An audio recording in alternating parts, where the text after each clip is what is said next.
Hello and welcome to another Tuesday Talk with Ruby Reese. My name is Killian. I will be your host and I am also the co-founder at Ruby Reese along with Chris. So one of the things Chris and I were speaking about this week was, what a great time it is to be part of the dog community in Ireland. And, we definitely see that there's a lot happening, an awful lot of interest in bettering ourselves as a community and as individuals, and it's really a fascinating time to be part of this movement. And we've spoken over the last couple of episodes with different brilliant people, brilliant guests, about how other countries tend to have been a couple of steps ahead of us on the pet dog front, and that doesn't mean it's such a bad thing. It just means that we have an incredible period of growth now ahead of us, and we're kind of sitting in the beginnings of what we feel is a time that we're really maturing as a community and getting a lot more clued in, and you see this across the board. But I think it's worthwhile us all reflecting a little bit on being a little bit more mindful that each dog is an individual. They're part of a unique family setup, which is their own, and their environment, their day, their routine, and then their own doggy feelings, etc., are all unique to them. So when you put that package together, you could have two dogs that are living completely different lives and have completely different needs. And I suppose when we're all so well-meaning and we're all trying to better ourselves, and a little bit of knowledge can be a dangerous thing, I think sometimes we give advice that's maybe we need to be mindful in how we give advice, that people might need some time to understand the advice you're giving to them and adapt that to their own dog, their situation, their environment, their family structure, etc., and see whether it made sense for them at all. Because realistically, as guardians of dogs, we know our dogs best usually, and I think while some advice can be well-meaning, it sometimes needs to be translated for our own situations. So I think both in giving and receiving any sort of advice, it's worthwhile being patient and being curious as well, I suppose. So one side being, don't shoot something down just because it doesn't fit into your immediate understanding of the world around you, but also while giving advice, just say, this is something you could think about, rather than forcing an idea upon someone, because it does sometimes need a little bit of translation and a little bit of contextualization. Now, this doesn't always work. I'm sure if someone that's used to giving advice to different individuals and different circumstances, like a trainer, a behaviourist, a physiotherapist, a vet, I'm sure they'll have taken this into consideration before offering you the advice, and should be able to deliver that in a way that you, with a little bit of openness, should be able to take on board with some level of ease. But yeah, so the word of the week is apart from, along with us being all so demure and cutesy, we can also be mindful about how we're giving and receiving advice on the individual level, and needing time to comprehend, to translate, to transmutate that into something that you can actually use for a different dog in different circumstances. And that kind of segues lovely into the brilliant topic that we had this week. I had the pleasure of speaking with the wonderful Suzi Walsh, all about a very, very complex theme, being the emotional lives of dogs. I guess from a human perspective, it's always difficult to understand how our dogs have emotions, and we had a fantastic conversation about all of this, and critical area of our relationships with our dogs. So without further ado, I hope you look forward to listening in to the conversation that I had with Suzi. Suzi, thank you very much for joining us on the podcast. Would you do us the pleasure of introducing yourself? Hi, I'm Suzi Walsh. I've been working professionally with dogs my entire career, which is about 18 years. I work mainly with behavioural work in and around the Dublin area, and I do all things dog. Thank you very much for that very concise and brilliant introduction. We picked a really, really exciting topic for this particular podcast. So we decided to look into the emotional lives of dogs. How do we know that dogs experience emotions, and what scientific evidence supports this? We know that dogs experience it. Well, I suppose anyone who has a dog or has lived with a dog knows that it's likely you know that your dog experiences emotions. But the way that I suppose science and research has proven that we feel has proven that dogs experience emotions is mainly the same way as we've done it with humans. So we've taken functional MRI images of the brain and correlated them with, for example, with a dog, giving them a piece of hot dog and seeing what areas of the brain light up. We also know that the mapping of a dog's brain is quite similar to ourselves. It is a lot smaller, like a Labrador would maybe have the brain, I'm reluctant to say this, but about the size of a lemon. And so they have a much smaller brain size than we do. Most of their brain matter is made up by muscle, but it's mainly through MRI imaging and seeing how the dog relates to different experiences that they're having and what parts of the brain are activated. And so that's one of the main ways that we found out that dogs experience emotions. And those studies are only recent. I think we've only really started studying emotions in dogs and cognition in dogs in the past 15 or 20 years. It was quite late to the table. A lot of people didn't think it was that important to study dogs. And so the research has been quite slow, but we've had some great studies over the recent years and great people pioneering research, which has been amazing. Amazing. So we know they experience emotions, obviously, because we see it, but we also have the scientific tests now backing that up. What are the most common emotions that dogs display, and maybe how do we see those feelings expressed? We used to say that dogs are most likely to experience the same kind of basic emotions as maybe a 2-year-old or 3-year-old child. We do know that differs slightly. They do have some more complex emotions, but on a whole, they don't experience, the basic emotions that they experience that we know is joy, fear, anger, disgust, love, jealousy. What they don't experience is very complex emotions like pride, shame, remorse, resentment, or guilt, which might shock a lot of people. So they don't have the parts of the brain that we would have that would display, like example in the functional MRI, display that we would, Okay. So there's some of those some of those really complex emotions are kind of very thought through, right? Like the envy, and it's kind of looking at an entire scenario, and it's not just the right here and now, isn't it? Yeah, they're much more. Yeah, the before, the middle, the after, especially emotions like guilt or resentment. Dogs they very much live in the moment, and as far as we can tell there's been a lot of studies on, for example, guilt, and we know that they don't experience that. And what you see displayed is that emotion that most people go, oh, my dog looks really guilty. Actually, that's not actually real. It's just the dog showing appeasement gestures in order to actually calm down and avoid conflict, rather than actually feeling the emotion of guilt. Okay, so they know that this particular body language usually calms their humans down, and they're kind of pulling that one back out because they're like, okay, I know how to deal with this situation. There was one amazing experiment they did where one of the famous ones, I know when my dog has done something wrong, because when I come home, they are displaying this guilty look. And they did an amazing experience where they knocked over a bin. So on one occasion, the dog knocked over the bin to get the food, and we looked and observed at what behaviour that dog displayed.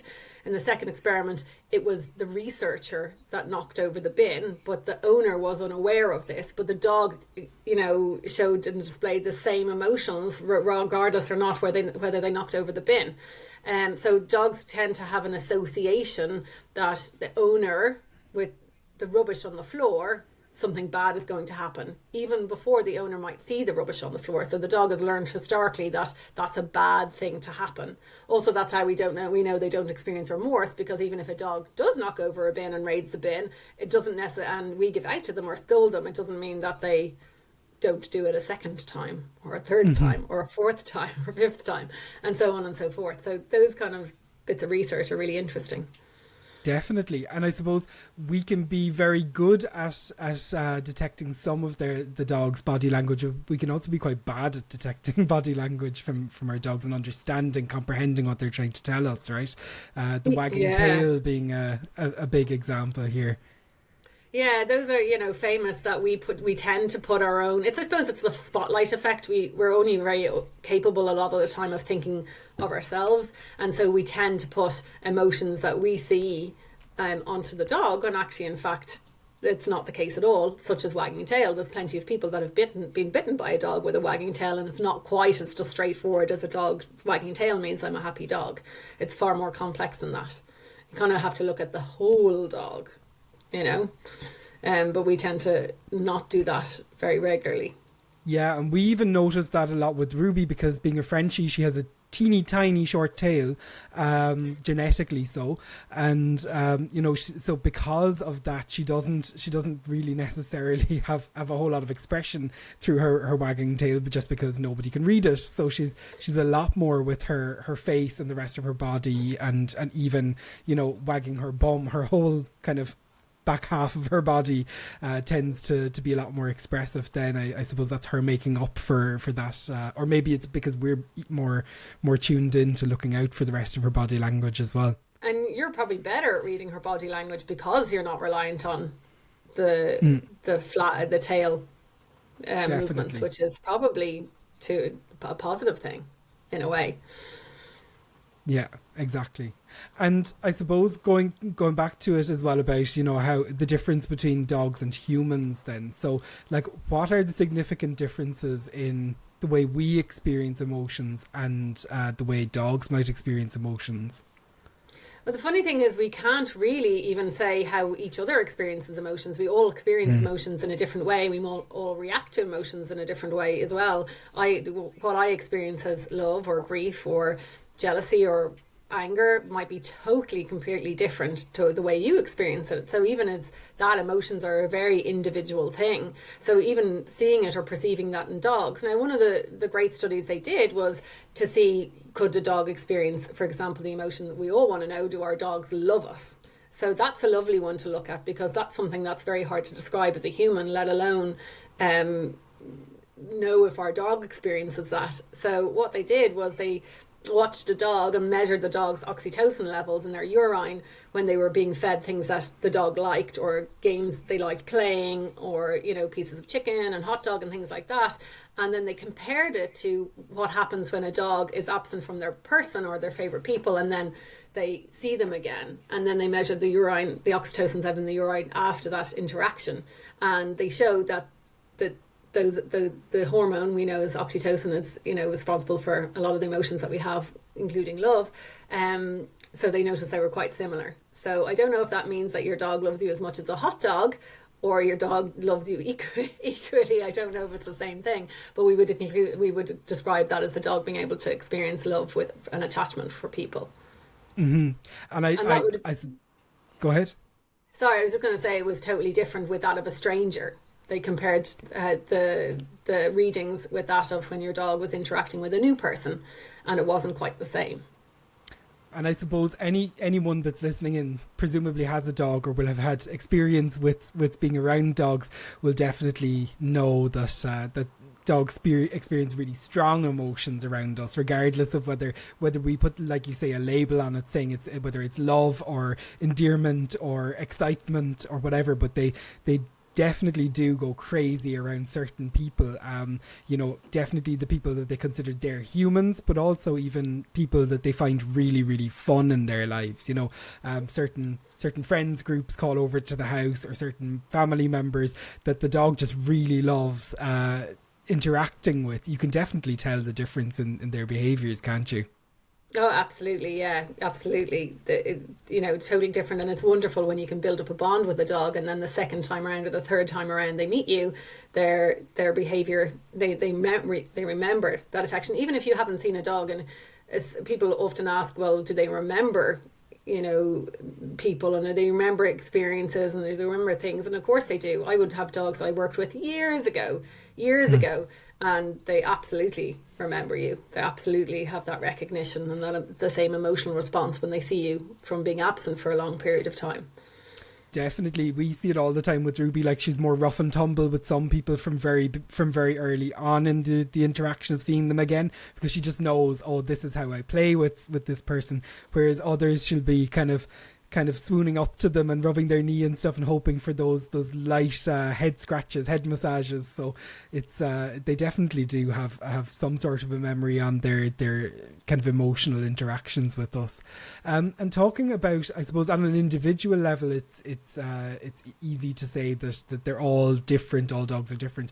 But when we look at it on a breed level, we often hear people saying, oh, that's a very emotional breed, or it's a breed that can be very easily offended.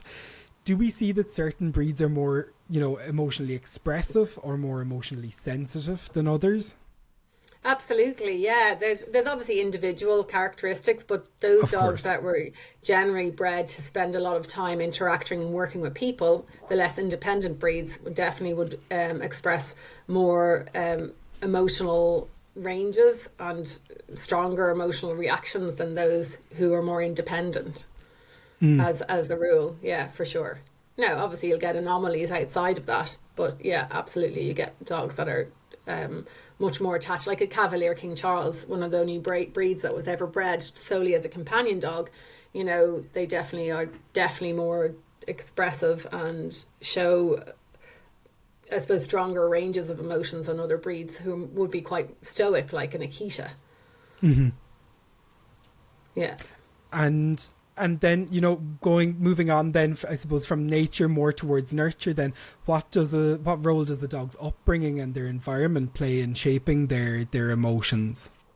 Oh, massively. That is my biggest problem that I have in most of society, is that we don't realize how much of an impact. Now, nature and nurture are equally important, but how much nurturing from a young age can have an impact on how dogs relate to people and other dogs. So, say for example, a dog needs to be socialized and start their socializing journey from about 3 days old. If a dog doesn't experience being picked up, cuddled, kissed, interacting with people, interacting positively, obviously, with other dogs, then they find it much more difficult to communicate later in life, and they're much more likely to develop behavioural problems than those who have been raised, picked up, cuddled, experienced different sensations from young. And they, every dog that, if any of your listeners haven't got a dog, you should always get a dog that's been raised in a family home.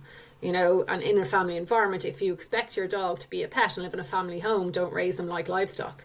And I would say that's really important. And that's the biggest reason why we see so many behavioural problems and so many social anxieties in dogs, is because they're deprived from a young age of interaction between people and other dogs, and noises and sounds and all those kind of things. Socialization is one of the most important things that can happen with your dog. Definitely. And then, talking about socialization, and I suppose you mentioned the word livestock as well. Can dogs form emotional bonds then with other animals of other species, and how can this kind of affect their behaviours? Dogs are phenomenal. So dogs are actually the most diverse species on the planet, which is quite amazing to even talk about. And they, instead of most species, we consider them the survival of the fittest. I'm sure you've heard that saying before. Dogs, we actually label survival of the friendliest. So it's the dogs that are the most friendliest tend to survive, and why they've become so devoted and dependent on us as a species, because they've been so good at forming relationships. And dogs can form relationships with so many other species. There's even a dog in San Diego Zoo that's best pal is a cheetah. So I have a guinea pig I'm fostering at the moment, and my dog adores that guinea pig. She originally came into the house when I was rescuing a lot of guinea pigs, and I actually think she might think she is a guinea pig. But so yeah, and most of your listeners will know that dogs can form extremely good relationships and bad relationships with other species, and not just their own. And they're particularly good at that because they're particularly good at reading other animals' body language, including ourselves. Actually, they're one of the only species that reads, for example, our emotions the way we would read our own emotions. So you show emotions as a human being from the left side of your face to the right side of your face. So your left side of your face will show the emotion that you're feeling quicker than the right side. And humans read our faces, the facial expressions, from left to right, and so do dogs. And no other species does that. Which is quite remarkable. And are you saying exclusively to dogs, and this isn't even seen in their ancestral cousins, the wolves, for example? Not seen in wolves, not seen in apes, not seen in cats. Sorry, I do love cats, but not seen in cats either. So it's exclusively to dogs. Wow, that's fascinating. Yeah. So they really are, they've become really, really well adapted to living with humans, and they know that they're reliant on us as a species. Yeah, and you've hit the nail on the head right there, working in connection with us. So they're also really good at children from a young age, for example, toddlers, once they reach the age of 1, are really good at understanding, for example, pointing. So to learn that actually interaction with other people or interaction with their adults or their caregivers can have a positive outcome. So they've tested that in dogs as well, and dogs are incredibly good at following the point or the gaze of a human being in order to, say, for example, find a treat or a ball that's hidden or something like that, where other species like wolves and apes cannot do that. It's more of a guesswork, but dogs get it right nearly all of the time, and they're very, very good, even with strangers and with new people, of following social cues from ourselves in order to make their advantageous for themselves. Yeah, definitely. And then I suppose there's always times in life that you have to deal with really complex emotions like loss or grief. So when dogs lose another member of their own species or another species, including their humans, how do they process those kind of feelings, and indeed the changes in their lives that might come? Yeah, well, the same way as we do, everybody deals with grief and sadness in their own way, but dogs absolutely experience loss. And a lot of people, I would get a lot of phone calls actually for dogs who have lost a person in their lives or another pet in their lives, and they're not doing so well. So that's been more researched quite recently. I think it was only in a study in 2020 where they monitored dogs who went through loss in their lives, and they played less, they might ate less, they vocalized more, their sleep was off, they did a lot of attention seeking. 67% of dogs were attention seeking to their caregivers a lot of the time, and they really were showing big signs of grief and depression even. So I would say to anybody whose dog is bonded with a person or an animal that it's actually really important for them to see it's kind of an upsetting topic, I suppose. Mm-hmm. To see who the person or the animal they've lost, it's really important for them to see them past. A lot of dogs, that leaves a lot of confusion for our dogs. If, say, for example, someone leaves the house one day and doesn't come back, or a pet goes to the vet to be euthanized and they don't come back, they really need to see the passing of the animal when possible, or the human when possible, because then they understand it more. But they definitely do absolutely grieve. I'm not going to say in the same way as we do, because I don't know that, but they absolutely show massive signs of grieving and loss. Definitely, and we've seen this ourselves. One of our neighbours, actually their wife passed away, and the dogs were really, really upset about it, and you could hear them for days afterwards really upset, and like you say, vocalizing on it. So how can dog owners maybe help their pets cope with some of these negative emotions? And it doesn't just necessarily have to be to do with grief, but also with all sorts of stresses, anxiety, and all these negative emotions. Being aware of it is really important. Having a routine is really important for dogs, making things when they're stressed and they're anxious, to make things predictable for them. Trying to encourage them to, play normally or interact normally, or even then just giving them time, just sitting with them and being with them and allowing them to express and take the downtime. It's not necessarily going out and going on runs and hikes and expecting your dog to go back to normal, but actually taking that time, just like you might do with another human being, to allow them to, you know, maybe if they're not eating, don't get so stressed about it. And maybe as well as that, there's a lot of help that you can get with herbal things, or actually anxiety medication alongside that. That's if it's grief. If it's anxiety, obviously you want to target and watch your dog's body language and find out exactly what the trigger might be for that, and then work through that and hopefully making them feel better about it. Like fireworks season coming up, everybody should be prepping for that now and getting their dogs, if your dog is worried about fireworks, getting them prepped for that. Well, probably should have started sooner than now, but get them desensitized to the noises of fireworks and getting a plan in place to get them ready and prepped, so that you don't land on Halloween night and then have a really, really stressed or anxious dog. Definitely, yeah. And I suppose we focused a little bit now on the negative emotions, but do you think as human guardians of dogs, do you think we should also really put a bit more focus on making sure that our dogs experience loads of positive emotions in their day-to-day life? I think a lot of us kind of get into the daily mill and saying, oh, we have to get out for the walk, so we have to go for a walk around the block and we have to do this. Do you think that maybe we could all live a little bit happier if we said, you know what, I'm going to make it this walk an amazing walk for my dog and be really exciting? Yeah, and I don't want to guilt anyone, but you have to remember your dog didn't choose to come and live with you. Your dog doesn't get to choose what they eat. They don't get to choose when they go for a walk. They don't get to choose when they play. They don't get to choose when they interact with you. They don't get to choose anything in their lives, and that can be quite restrictive. So by giving your dog freedom and, appreciating that they have no control over their little bubble that they live in, can kind of let you appreciate how important it is to do all of these things and to get your enrichment and get your mental stimulation and get your interaction. Like, just if your dog is a very tactile dog, just sitting down with them and having a little bit of a snuggle and having their needs met. Most of the dogs that I see, unfortunately, their needs aren't met, and that's where we get behavior problems, that's where we get anxiety, that's where we get depression in dogs, that's where we get aggression in dogs, and just simply because their individual needs aren't met as a species. And different dogs, obviously different breeds, have different needs, and having their needs met is half the battle, or even 75% of the battle of how you would help your dog to be what we consider happy. And it could be quite easy to improve their experience really on things like a walk or any sort of enrichment activity, really, wouldn't it? Because they're so good at reading our emotions, just as we've spoken about.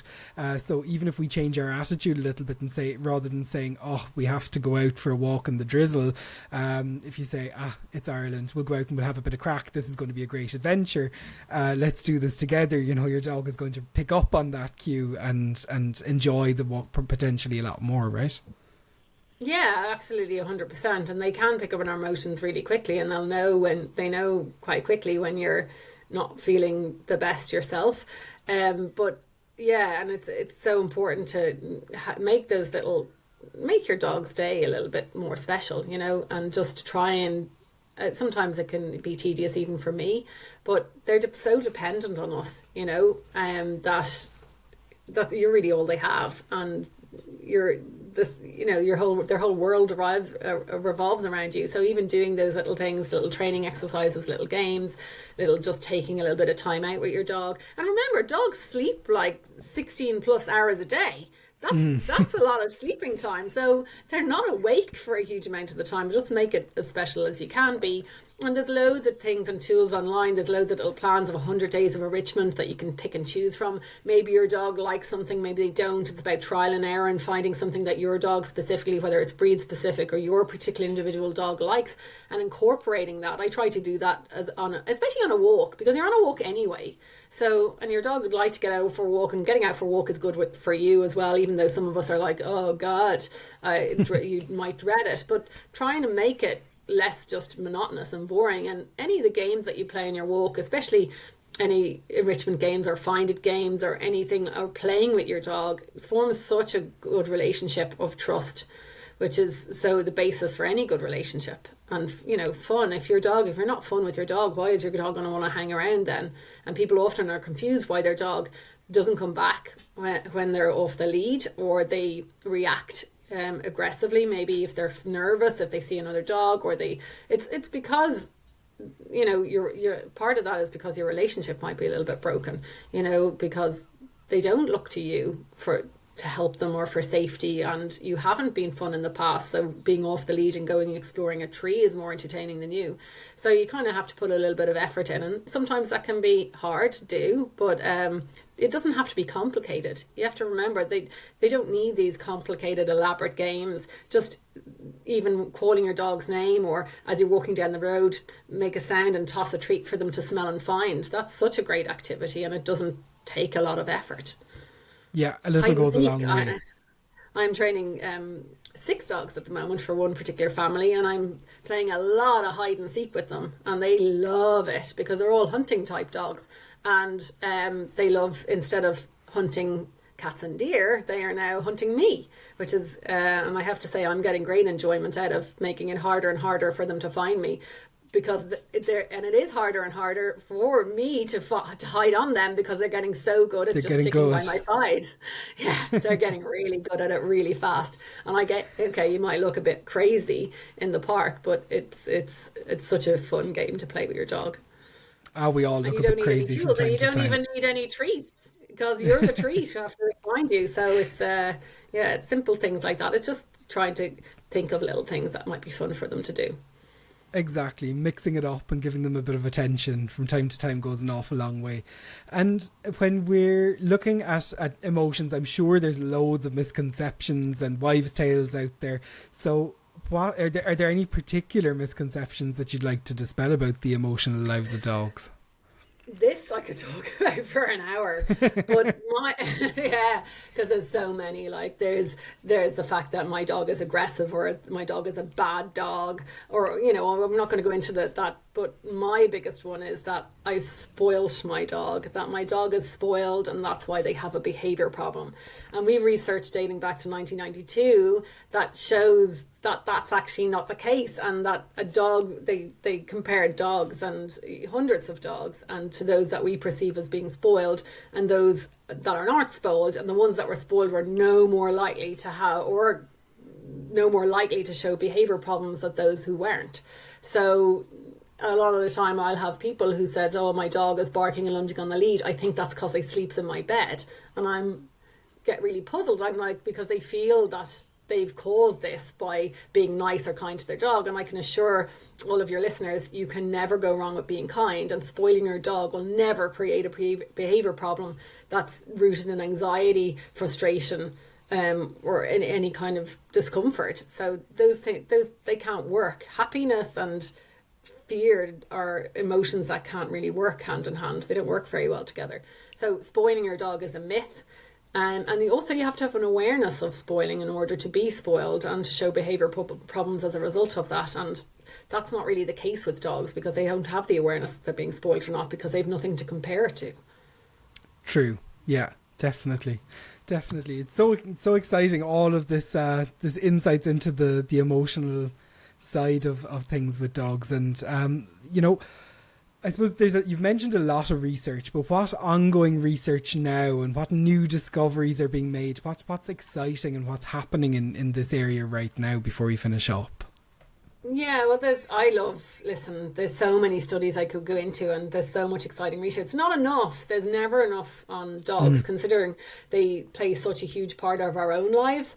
There's just never enough, because there's not really the funding behind it, and there's not the interest at the moment. But there's really interesting research about facial expressions, and we know that humans have about 43 facial expressions that we have, and that dogs actually have about 27, which is quite high compared to apes, who may have maybe 16 to 18 facial expressions. And there's a study just come out recently just describing how a lot of the dog's facial expressions are only related to communication with human beings.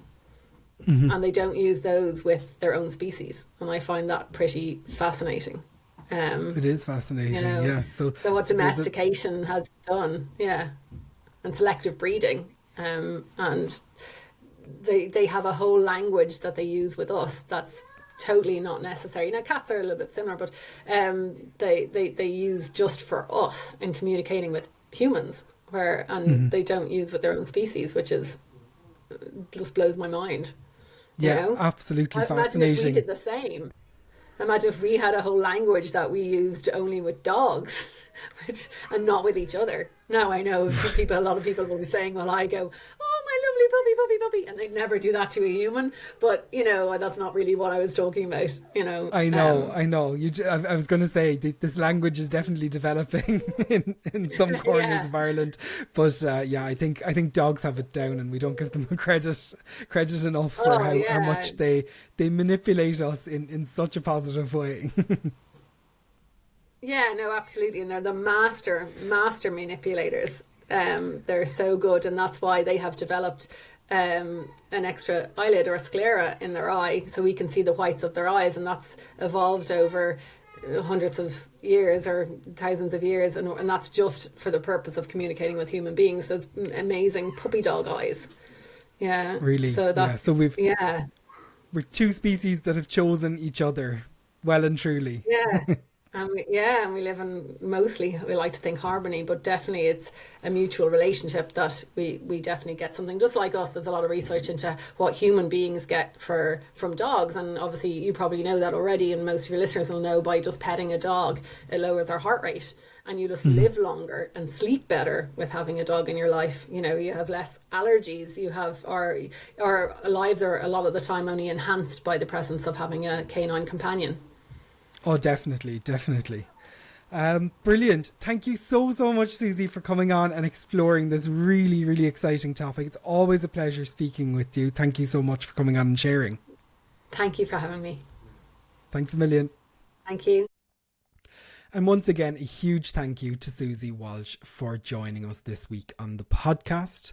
You can find out more about what Suzi does on dogbehaviour.ie, as well as the social media contacts that we have in the show notes.